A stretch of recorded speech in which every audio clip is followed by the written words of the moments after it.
we have some light on the audience? I want to see their faces because General light, please. I don't think I need so much of light here. Of course, I need enlightenment, but not light. Can we enlighten the audience? A little more light, please. That's good, because unless I see the audience, I can't speak for the simple reason that I don't know whether you are with me or not. Because most of the time what happens is the speaker broadcasts the short wave and the audience receives in the medium wave. That's where the problem comes. Well, friends, Geeta has warned me. You're going to speak in Hindi. Is that right? My Hindi is not good. You know, I am jealous of Modi ji's Hindi. My Hindi is not good. And my Hindi grammar is very bad. But all the same, I have a simple formula. Communication is trying to understand the audience and trying to be understood by the audience. If that happens, I am fine. Okay? Now, I am not going to give you a sort of a structured lecture or format or what have you. I think most of it is all finished now. Addressed by the guest, Q&A, presentation, book presentation, guest, vote of thanks, national anthem. Very little remains.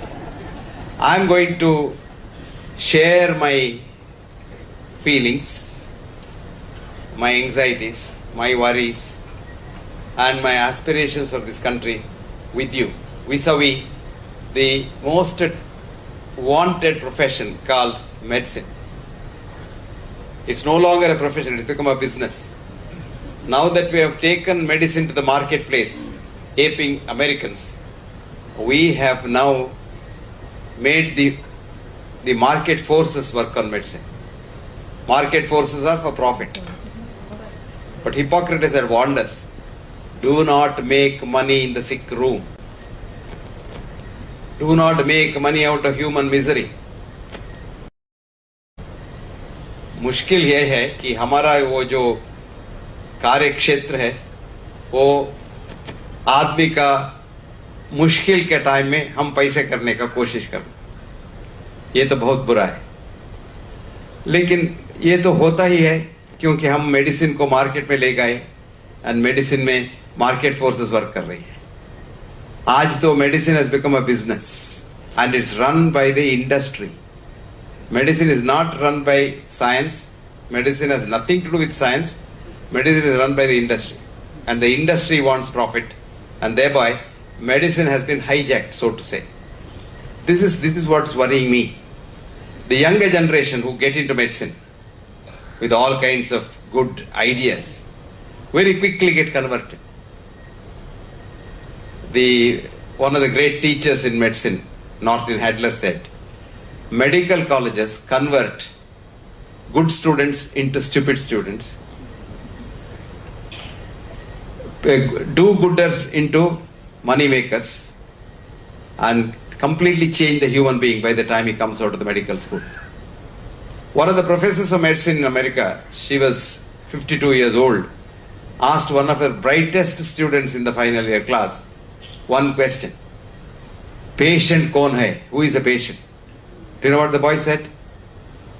ये आदमी जो doctor के पास जाता है वो patient हो सकता है. A man or a woman who goes to see a doctor becomes a patient. The professor was shocked. She said, is this what I taught you? And then she asked, when does he become a man or a woman again? Do you know what the student said? Rarely ever, if ever. Now you wonder, what is this fellow talking about? This is the truth. Because the minute you go to a doctor for a so-called checkup, you become a patient. Do you know how? We say, oh, his blood pressure is not normal. What is normal blood pressure? Now, a lot of scientists here, what is blood pressure really? I mean, I have not been able to understand that. Though it was my research interest for the last half a century, I don't know what blood pressure is. Any physics teachers here will know that they teach PUC students that laminar flow cannot exert lateral pressure, because lateral pressure, if it exerts, it can't flow further. Cosine 90 is 0, right? So a student mucks it up. Student doesn't understand it. We don't allow students to understand the subject in the school. From the day you get into the school, they stop their thinking. We block their thinking, because if they think, they ask questions. If they ask questions, we are in trouble. So he mugs it up and then repeats it and vomits it in the CET exam. Gets a first rank, gets into the medical school. The physiology professor, very, venerated professor, comes to the class and says, blood pressure is the lateral pressure exerted on the vessel wall by the flowing blood. Okay? Just the opposite. He has forgotten that cosine 90 is 0 because he only studied it for the exam. Now he starts mugging this up. Blood pressure is the lateral pressure exerted on the vessel wall. Is the blood flowing laminar? Is the first question. We don't know. Who is pumping the blood? We don't know. And what is the systolic pressure and diastolic pressure? I can understand systolic pressure, which then the heart pumps the blood comes, pressure goes. What is diastolic pressure? In diastole, the heart doesn't pump any blood. Koroko, a Russian scientist, when he was about 30 years old, wrote about these Koroko sounds, which doctors, they put the cuff on their thing and then they lower the pressure. And then when the sound comes, they say systolic. When the sound disappears, they say diastolic. And beyond the disappearance of the human hearing, there are a lot of other sounds happening. You can't hear because they're ultra sound, beyond the human hearing sound. So your diastolic pressure may be much lower if the last sound is there. If it is recorded by the doctor as 100, it may be even 70 or 60. So what is his blood pressure? Now I'll ask you some question. A woman bleeds after a childbirth. Bahut khoon jata hai. Blood pressure falls. So what has changed? The volume has changed. Blood volume has come down. Or doctors, we give a lot of drips, sometimes we overfeed the drip. And then the blood pressure goes up. What happens? Volume goes up. So what is this pressure and volume difference? Now we say if you have an obstruction in a vessel, your blood pressure goes up. Now if you have an obstruction and you know the physics of an obstructed flow, you will be surprised that it's very interesting. Totally opposite of what you are saying. Now this is where I have not understood blood pressure. Okay, that's all right. Now what is normal blood pressure? What is normal for B M Hegde may not be normal for Sanjay. Our biggest non-science of Western medicine is we have one size fits all policy. How do you arrive at this? हम क्या करते हैं? How does one find out what's the normal blood pressure? We take an average. I met the professor of statistics. Where is she? Good. I didn't want to tell her. There's a nice book written by a professor of statistics in Washington University. His name is Stephen Milloy. And he is a statistics professor, epidemiology professor. He has written this beautiful book called Science Without Sense. That is statistics. And there are various methods of distorting facts in statistics. Very simple. Now I'll tell you how we do it. He calls it as Texas sharpshooting. That is, we do some study and the data doesn't fit into our hypothesis. So then we search where does the data somewhere fit into it. And then say that is my point. So he says if a new man is given a gun, let's see, Kumar knows how to shoot a gun.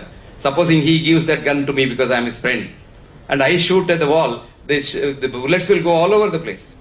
Then do you know what I do? I go in near the wall and search for a place where 2 or 3 bullets have come near each other and that was my bullseye. You understand that? I'll tell you what happened. To the man called Ansel Keys. Ansel Keys was a great quote unquote researcher. विज्ञानी बोलते हैं उसको. उसको क्या पैसा दिया? 100,000 pounds were given, dollars were given to find out what is the relationship between eating food and heart disease. Okay? So this fellow did a study of 22 countries in the Western Hemisphere and then plotted the thing on a XY graph. Nothing was matching. Now with $110 million he has taken, he can't give a negative report. He will not get the next grant. So kya kiya? Without telling anybody, he started cutting country by country by country by country by country and came to 6 countries which had a semblance of a straight line. Australia, Japan, USA, UK, Germany. And then he called it as Ansel Keys 6 country study of connection between eating and Cholesterol is a very bad thing, and that's why you get a heart attack. Finished. He did one small mistake, he thought, but he had killed millions of people. But this ghost of cholesterol has been going round for donkey's years now. For 40 years I've been fighting that. Getting abuses, threatening letters, and all kinds of things. Actually, once I was talking in Boston about heart disease and fat, and I said the two are not connected at all. There was a senior professor of cardiology, Elliot Code, in the Stanford University. I was young those days, and he said, "Young man, do you have any other job in Boston?" I said, "No, sir. No, now it's 4 o'clock and it's summer, in another 4 hours of daylight. You just disappear from Boston in daylight because the soil lobby is so powerful here, they may bump you off." That is science. Why I am saying this is, now what has happened?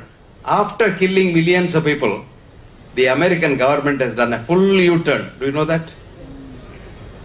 American government now says, cholesterol is not an enemy, it is a friend. The higher you have, the better. If you lower cholesterol, it will kill you. Now, how many years did it take for the government to realize that? Government had realized in the beginning itself. When the Ansel case cheated, they knew that. And they tried all kinds of manipulations. Saturated fat, unsaturated fat, LDL, SDL, DL, ABDL, and all kinds. And you go for a checkup, this big report comes. And then the fellow loses sleep after that because he says, "My LDL last time was 120, sir. It's now 124, sir." I tell him, if you don't take LDL every 2 minutes blood, it will be different. If it is not different, you are not alive. Because health is chaos. Everything in the body goes up and down like that. I have a test, new test I discovered. You take 5 fingers, one drop of blood. Okay? It may take 1 minute, half a minute difference. If these 5 drops of blood don't have 5 different sugar readings, you are either a very bad diabetic or you are dead. This is called healthy chaos. A very healthy child, when it breathes in, the heart goes faster. One who introduced me is a very great pediatrician. He knows. And then when the child breathes out, it becomes slower. We, in our wisdom, call it as sinus arrhythmia. But there is no arrhythmia. This is the rhythmia, this health. And what happens?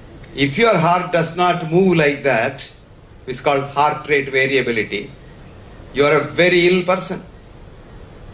I have developed a yoga system of meditation where you can convert this HRV, you can increase the HRV in a person. You know, we have some people who are very grim all the time. They don't smile at all. They have a very bad heart. Any time it may stop. Look at a child. Ask our pediatrician. Child smiles at everybody. Everybody. It sees B M Hegde, it smiles. It sees Sanjay, it smiles. It sees Kumar, it smiles. Because it makes no difference. They are all the things which I have not seen. But you smile at everybody. Some people you don't even want to look at their face. You know, I know of a big family in Delhi. Very rich family, I won't tell you. 2 sons, father and mother. Their wealth, I'm talking about 30 years ago, was more than about 20,000 crores. Okay. Now, the 2 sons don't want to talk to each other. And they are fighting for the money. The old man and the old lady asked C. Subramaniam, late C. Subramaniam, who was then the governor of Maharashtra, said, "Sir, you please do an arbitration between our sons. We need 2 crores for us. We'll keep it in the bank and live on that. And remaining things, you exactly give half to each son on one condition. Every Sunday, they must come to our house, have a meal together for lunch and smile and go home." Would you believe the sons did not agree to that condition? Can you believe that? They said, "No, I don't want to see the face of that ass." His own brother. Now these are the people with no heart rate variability at all. And as rightly said by our pediatrician friend, you are a colony of 100 trillion human cells. And we were not monkeys like what Mendel and others in the Western. We were not monkeys, snakes, and then we became man. No, we were men to begin with. And we have been here for 900,000 years. In 50,000 generations.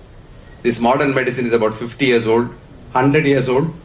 Now, what happened for those lakhs and lakhs of years that you and I were here, or our ancestors were here, without doctors, hospitals, modern gadgets, and bypass surgery and angioplasty? If, as we now believe that if you don't go for a checkup every month, you're going to die, those people should have died long back, and we should have been extinct. Before the dinosaurs, we should have been extinct. But we didn't die. If you take the history, 1,000 years ago, there were centenarians. 10,000 years ago, there were centenarians. Today also there are centenarians. Very interesting study was done of death pattern. Actuarial graph, it is called, statistics. There was a very famous actuary in Britain. His name was Benjamin Crumpets.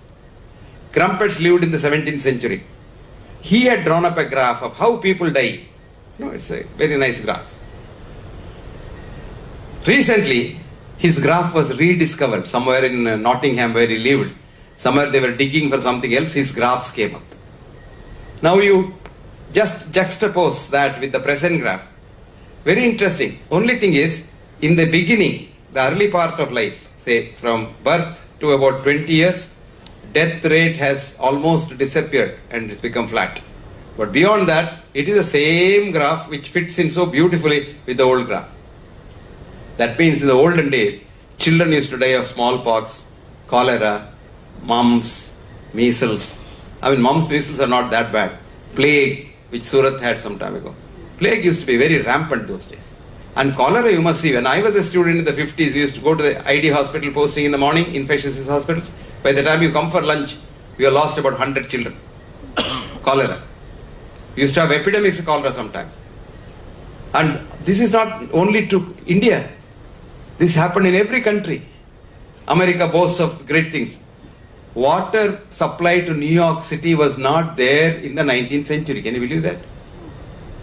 Aaron Brunn, who was the mayor of New York City, who became the third president of the United States of America, got a multi-million-dollar grant for supplying water, clean drinking water to New York City.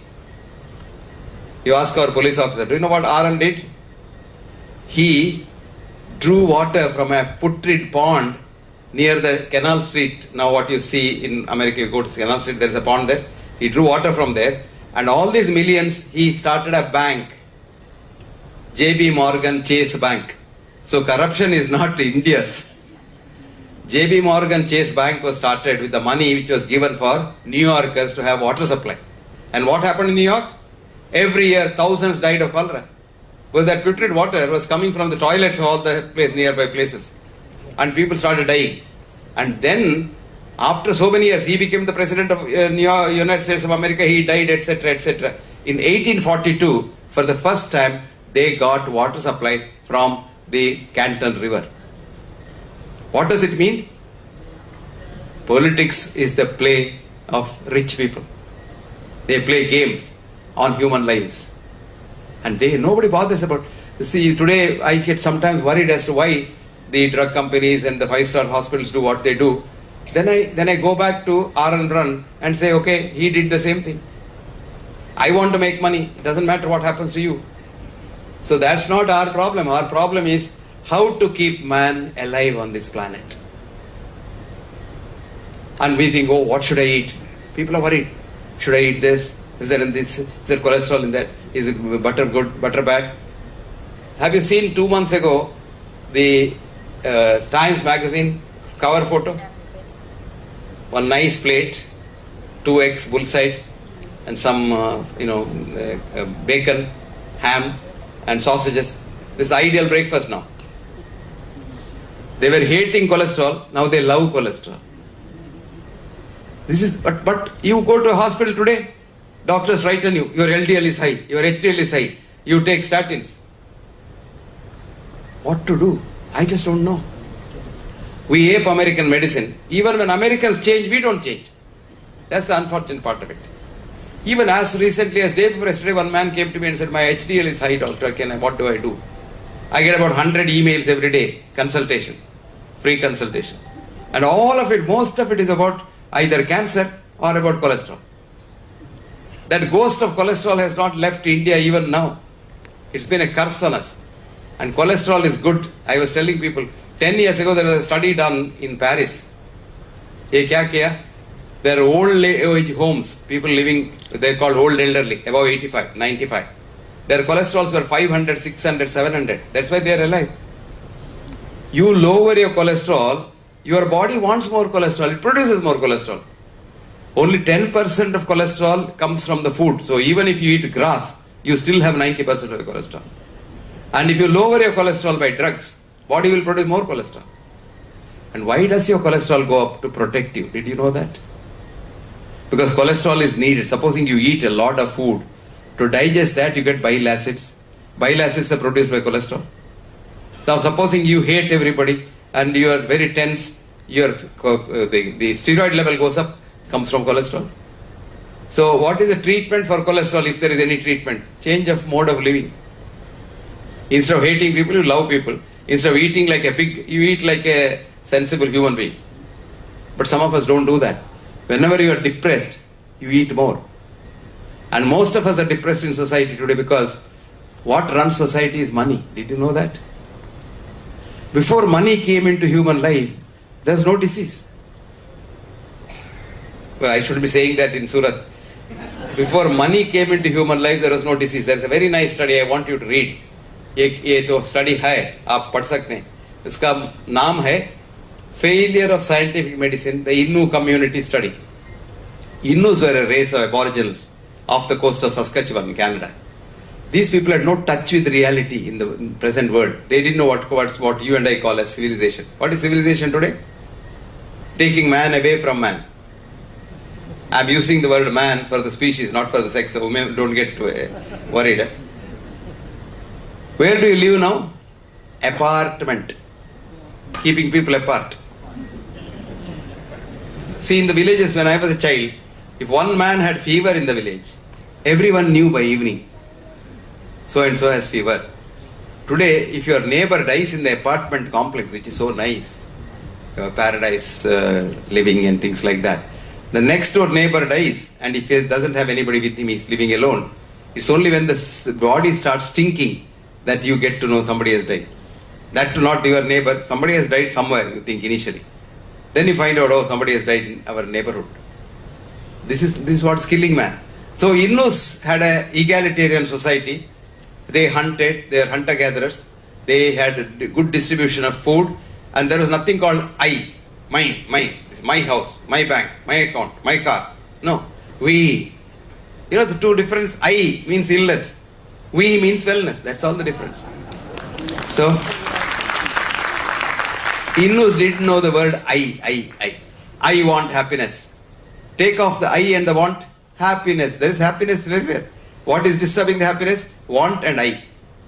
Now Innus had no disease in their recorded history. उसको शिकायत ही नहीं था, hospital नहीं था, doctor नहीं था, कोई नहीं. But when first 1732, Williams Company from Canada, mainland, came to Innu land, started an outlet, franchising. What did they do? Barter trade. You give your hide, I'll give you biscuit, I'll give you soap, I'll give you this, I'll give you shampoo. So this started the money business, and today every Innu is a Canadian citizen. And studies now show that Innus have every conceivable disease from common cold to cancer 10 years prior to the Caucasian Canadians. Supposing heart attack is highest in the 5th decade in Canada, its 4th decade is very high in Innu land. What has changed for Innus? 1732, money came, business came, barter came, diseases came along with that. Today, why are we corrupt? Even, you want to sell medicines even if they're bad for health. So many companies have done that. See, they introduced a painkiller. I have written an article. Pills thrill, but they could kill. This is in the British Medical Journal. And there I have also had another jog which says, there is no pill for every ill, but there is an ill following every pill. The first one is just not sure. The second one is absolutely sure. Now, when the pill came first, it relieved pain like anything. It's called COX-2 inhibitors. Vioxx was the trade name. And it sold like hotcakes in America. And then, of course, if America happens, next day it happens in Surat. Not Surat, but India. Very next day. It doesn't have to, no communication. It simply comes here like, the air coming from America. So many people get given. The company knew that this molecule kills people with a heart attack in the next 5 years. The company's animal studies also showed that, human studies showed that, but they hushed up the whole thing because they had sunk about $2 billion in the research. They wanted to get the money back. And you can always buy the watchdog bodies. America is not any different. America is worse than India. So they got the thing okayed, and the drug came to the market and killed millions. Every single painkiller from diclofenac, which has been banned everywhere except in India, can produce a heart attack in the next 5 years. If somebody gets a heart attack, you say, why did he get a heart attack? He's such a nice man. He's been very thin. He has been going for a checkup every day. And not only once a month, every day he was going for a checkup. Why did he have a heart attack? He must have been taking painkillers regularly. You don't realize that. So unnecessarily, a drug must be taken if it is inevitable. You are going to die without the drug, yes.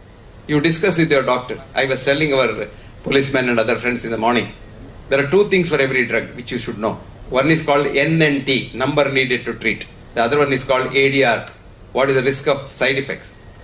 If you know that, most of you won't take any tablet. Did you know that? Supposing you want a cholesterol lowering drug, let us say statin. The NNT is 300. That means you have to treat 300 people to help one imaginary man. You don't know who he is. So you treat all the 300 people. This is our statistics. NNT. You know NNT. This professor knows. Now what is the percentage of side effect? 5%. So 300 into 5. What happened? 15 people get side effect. Who benefits? One man benefits. That too imaginary. So to help one man, 15 people will have to be killed. Good statistics, isn't it?